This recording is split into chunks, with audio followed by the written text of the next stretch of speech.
And we are back and we are back. Go ahead and hit that thumbs up, y'all. We have a very excellent video, especially if you're a Durk fan. You're going to like this video. So go ahead and hit that thumbs up. You know it helps us out a lot. And of course, it helps you because it helps us. Also want to give a special shout out to Megan Cuniff, who posted the paperwork on X. Thank you so much for all the work you do. Definitely helped us make this video. So thanks a lot. As everyone knows by now, Lil Durk was arrested in recent days on murder for hire on the federal level. The charges are serious and carry potential life in prison or even the death penalty. Many people are saying Durk's done. Durk's finished. It's over for Durk. But during this video, I'm going to argue just the opposite. I'm going to argue that it's not done for Durk, that Durk's not finished, and that it's not over. And that in fact, Durk, like many other celebrities, could come out of this case not only with his head held high, but he may be found not guilty. Now, first, let's get a little bit of background. I know you all know the background, but let's just establish how we got here. The first thing we have to establish is that many celebrities and even hip hop artists and icons have been able to beat federal charges in the past. Many people say, oh, well, the feds have a 97% conviction rate. That may be the case, but a lot of those come through plea deals, which count as convictions. So they never went to trial.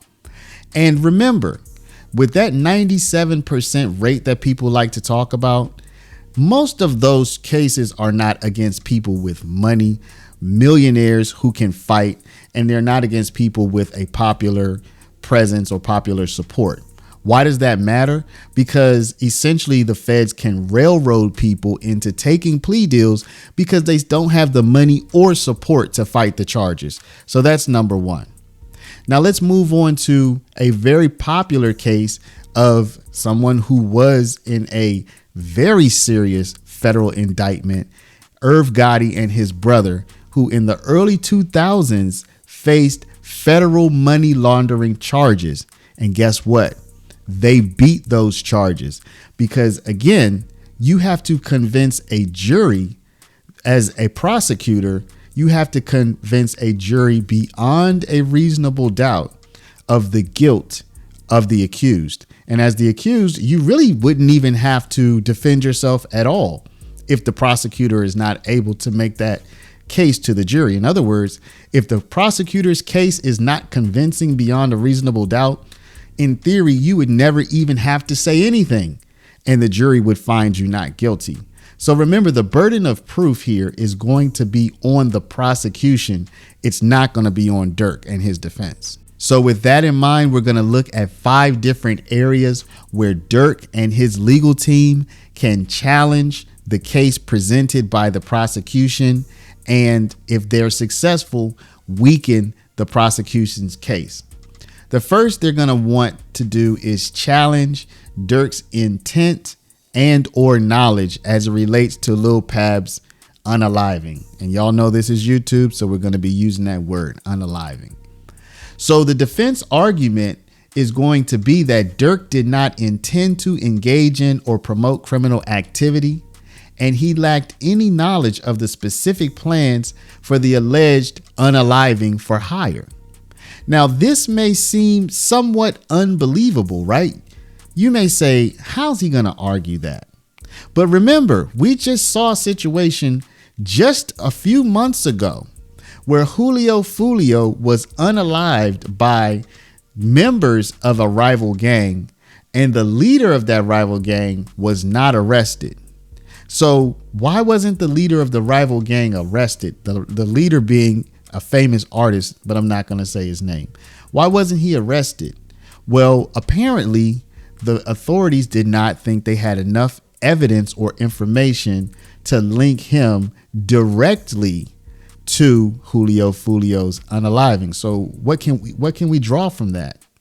What we can draw from that is just because your gang, just because your group, just because of the members you run with do something and you have a problem with the person they do it to, that does not automatically mean that you were the person who ordered it to happen. So you're going to have members of the group who, in order to save their own hide, you may have some members that say, yeah, he ordered it to happen. But you'll have other members, perhaps your no snitching members, who will either not say anything, or they may even say, no, he didn't have anything to do with it. So Durk is going to want to defend himself by saying, yes, this happened, and maybe members of my group did it, but I didn't order them to do it, and I certainly did not help them accomplish it. Again, it might sound a little far-fetched, but once you start to look at other scenarios, like the Julio Fulio scenario, like the Young Thug scenario, where Donovan Thomas was unalived, the authorities say it was members of Thug's group, right? But as we see with the trial, as it goes on, it looks like Thug didn't have anything to do with that. So let's not jump to the conclusion that just because Durk had a problem with this other side, that he definitely and necessarily participated in any kind of retaliation. Another area of attack for the defense is going to be lack of direct involvement. Because this is a unaliving for hire scenario, of course, there is no accusation that Durk went along and rode along and participated directly.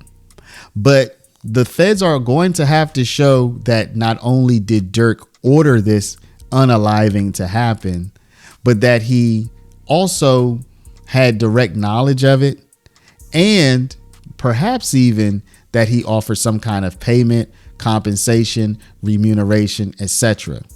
Now, the rumors on the internet right now are that one of the alleged people who was involved in this scheme after the event happened mysteriously started to get more push and clout from Durk. This again sounds frighteningly similar to some of the allegations that we heard early on in the Young Thug case, where supposedly people who had taken care of certain of Thug's business were rewarded by him. But as the case went on, as the Thug case developed, we started to hear a much different story. So again, you would be cautioned not to jump to any kind of conclusions based on the initial rumors, and they are rumors and allegations that the feds are making and that fans are making. So again, one thing is clear. Durk was not in the vehicle on a ride along when this unaliving happened. So there is no direct involvement.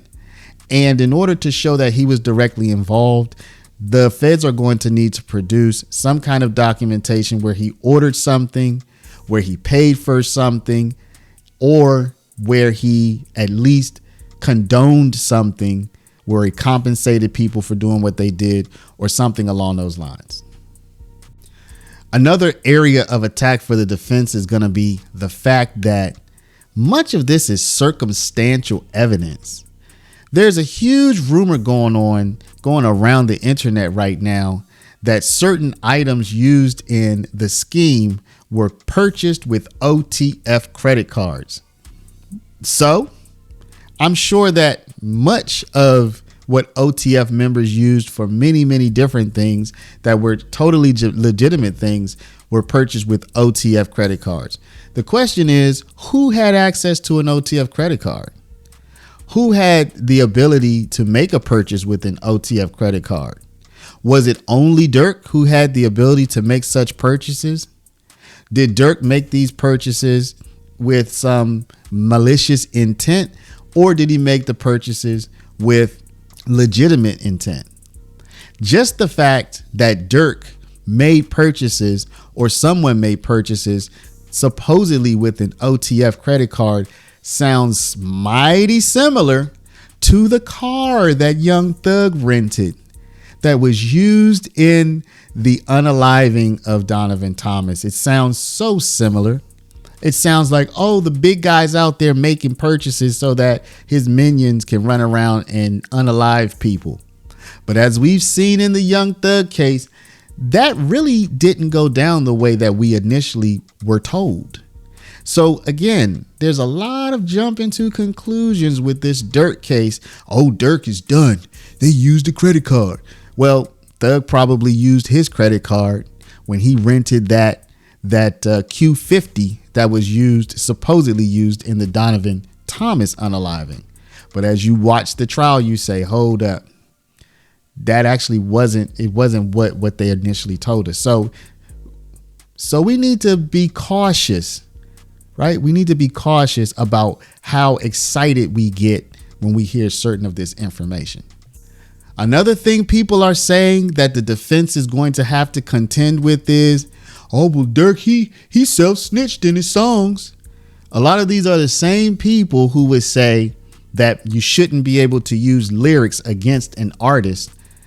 The feds shouldn't be able to use the artist's artistic expression against him or her when it comes to a criminal case. Now, I don't agree with that. I've said on the record that under certain circumstances, you absolutely should be able to use an artist's lyrical expression against them. And I will debate that with anybody. However, the fact that an artist said something on a song is not proof that they did it. It's evidence, but it's not proof. Evidence just helps you paint the picture. It's one brick in a whole brick house. Proof is the whole brick house put together. Okay. So evidence is not proof, but I do think that lyrics can come in.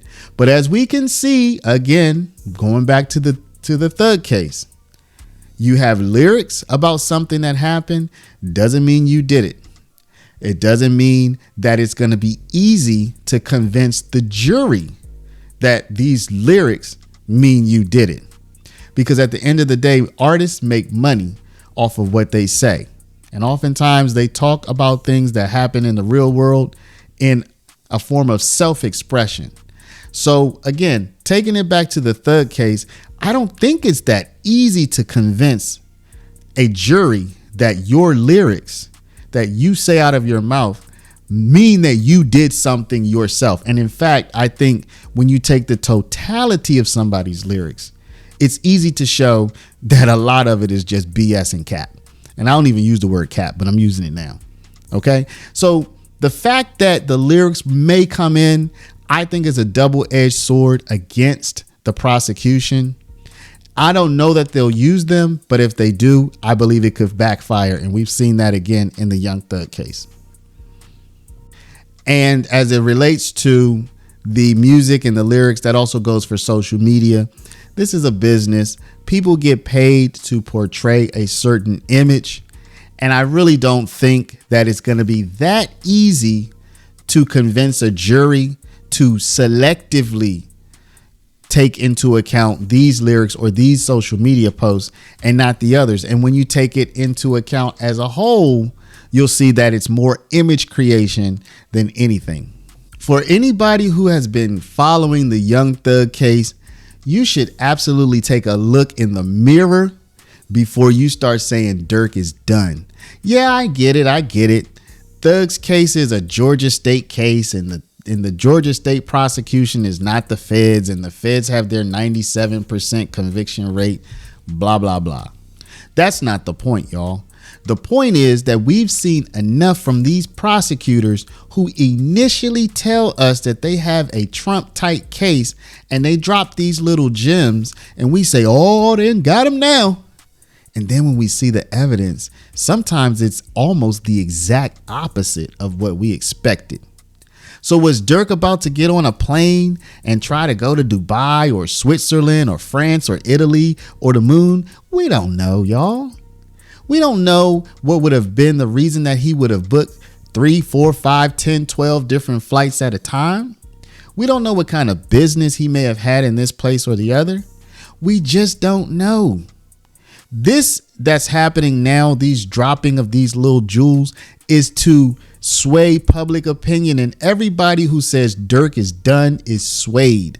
Now, might it come out that Durk is actually done? Possibly. But it might come out that Durk is not done. So let's not jump to any conclusions, and let's not give the prosecution what they want, which is to sway public opinion before anything even gets started. Okay? We should remain neutral and try to learn from our previous mistakes where they threw something at us. We bit, we thought it was going to be this, but it was really that. So in my opinion, as of right now, Durk is not done. Durk is currently not guilty. And if he plays his cards right, he's going to stay that way. It only takes reasonable doubt for that to happen. I want to thank y'all for listening. We're going to go right into a full reading of the indictment, of the OTF indictment that led to all of this. A dramatic reading. You never heard it read this way. So we're going to shoot right into a dramatic reading. Don't forget to comment, like, and subscribe, and let's get into it. Affidavit. I, name redacted, being duly sworn, declare and state as follows. I, purpose of affidavit. This affidavit is made in support of a criminal complaint and arrest warrant against Durk Banks, also known as AKA Lil Durk, AKA Mustafa Abdul Malik Banks, for a violation of 18 U.S.C. Section 1958, A. Conspiracy to use interstate facilities to commit murder for hire resulting in death. The facts set forth in this affidavit are based upon my personal observations, my training and experience, and information obtained from various law enforcement personnel and witnesses. This affidavit is intended to show merely that there is sufficient probable cause for the requested complaint and warrant, and does not purport to set forth all of my knowledge of or investigation into this matter. Unless specifically indicated otherwise, all conversations and statements described in this affidavit are related in substance and in part only. 2. Background of affiant, redacted. Section 3. Summary of probable cause. 4. Banks is the leader of the Chicago-based rap collective known as Only the Family, or OTF. In addition to OTF's status as a rap collective, I know, based on the investigation, that OTF also acts as an association in fact of individuals who engage in violence, including murder and assault, at the direction of Banks and to maintain their status in OTF.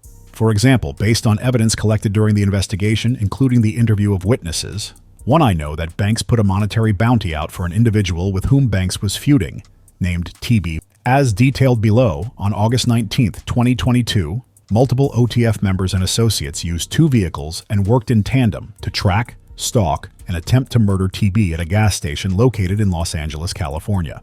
The co-conspirators fired at least 18 rounds at TB's vehicle, striking and killing SR, TB's family member who was traveling with TB. 6. On October 17, 2024, a grand jury sitting in the Central District of California returned an indictment charging 5 co-conspirators.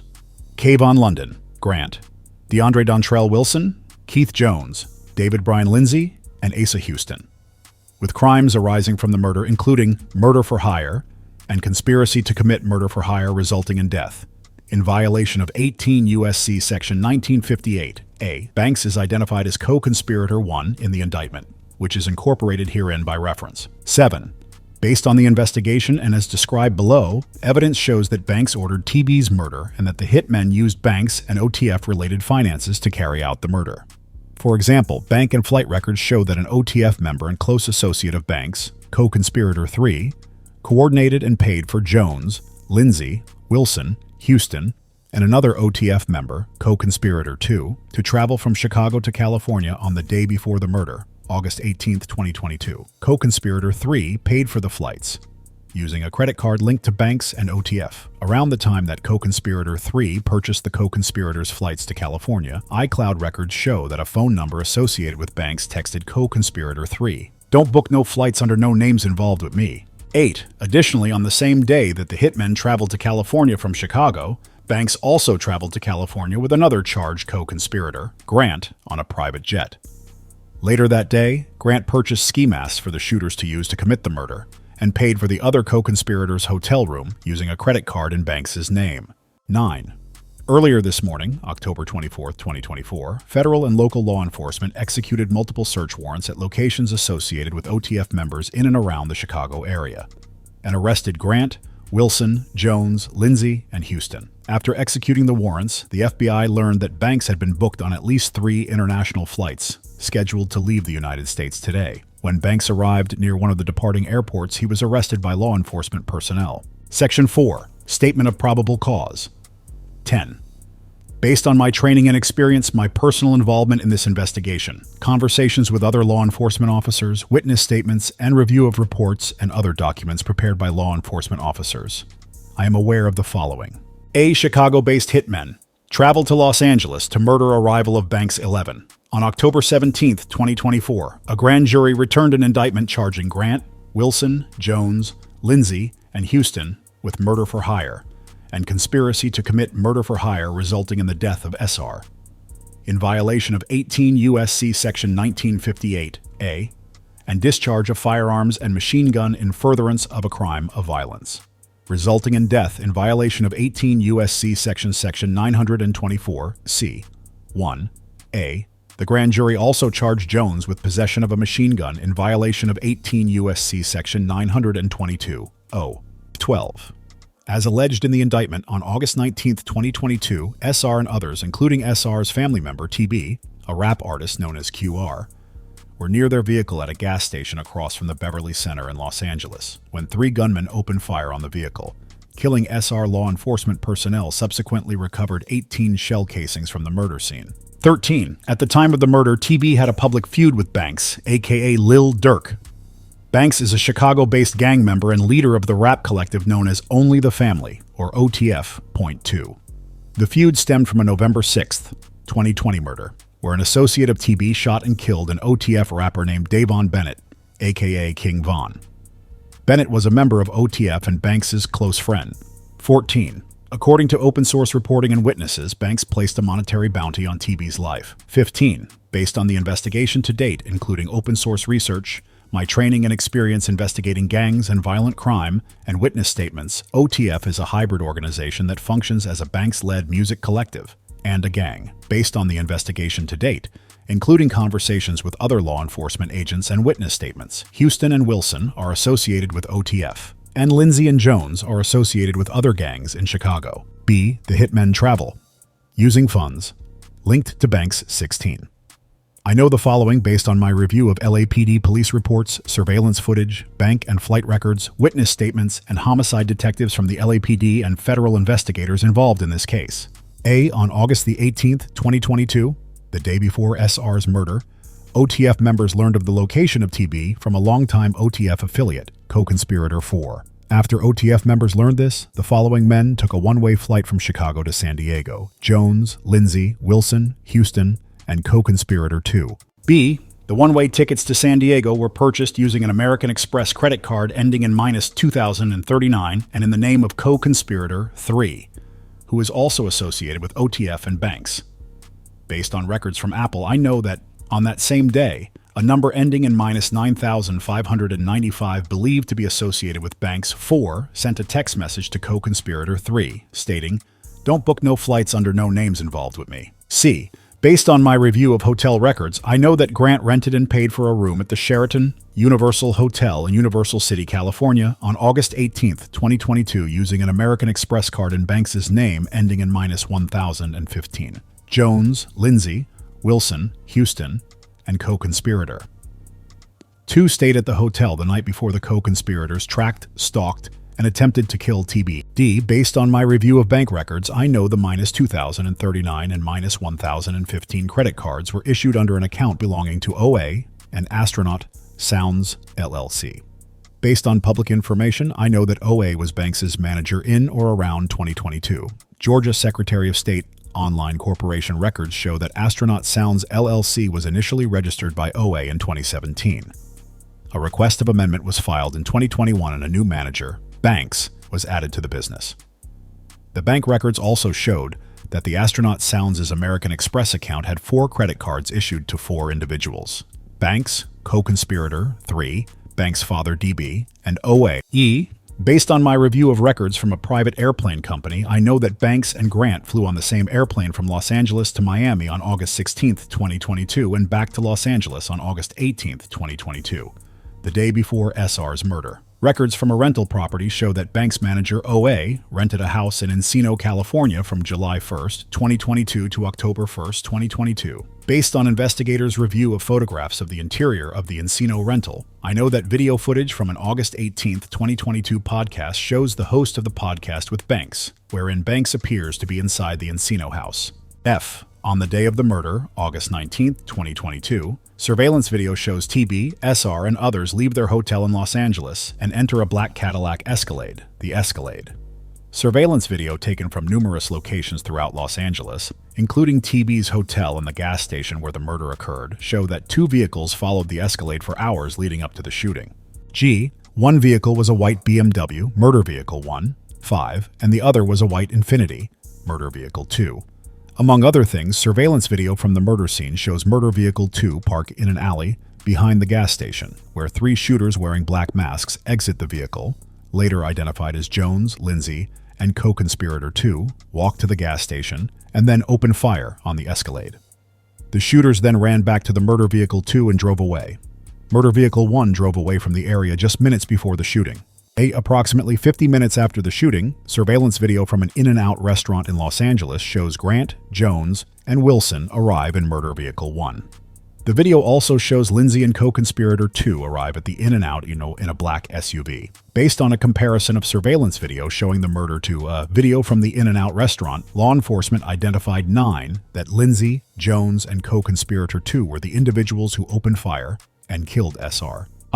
A few hours after the shooting, Jones, Lindsay, Wilson, Houston, and co-conspirator 2 boarded a flight from San Diego to Chicago. Once again, the credit card in the name of co-conspirator 3 was used to pay for the one-way tickets. C. Banks books multiple international flights. After law enforcement arrested multiple co-conspirators and executed search warrants at locations associated with OTF members. 17. I know the following based on my conversations with other law enforcement agents involved in the investigation and my personal involvement in the investigation. A. In the early hours of October 24th, 2024, law enforcement arrested Grant, Jones, Lindsay, Wilson, and Houston and executed multiple search warrants in the Chicago area, including a warrant to search the home of co-conspirator 3. B. Shortly after making these arrests and executing the search warrants on October 24th, the FBI received notifications from U.S. Customs and Border Protection, CBP, showing that Banks had been booked as a passenger on 2 international flights.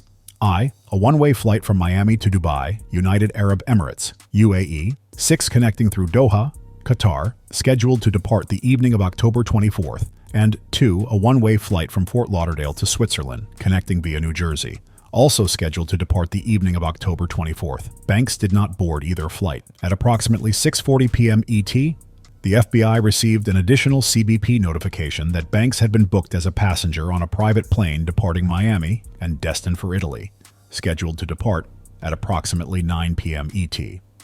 C. At approximately 8 p.m. ET, Banks was arrested by law enforcement in the vicinity of the departing airport. V. Conclusion 18. For all of the reasons described above, there is probable cause to believe that Banks violated 18 U.S.C. Section 1958. A. Conspiracy to use interstate facilities to commit murder for hire resulting in death.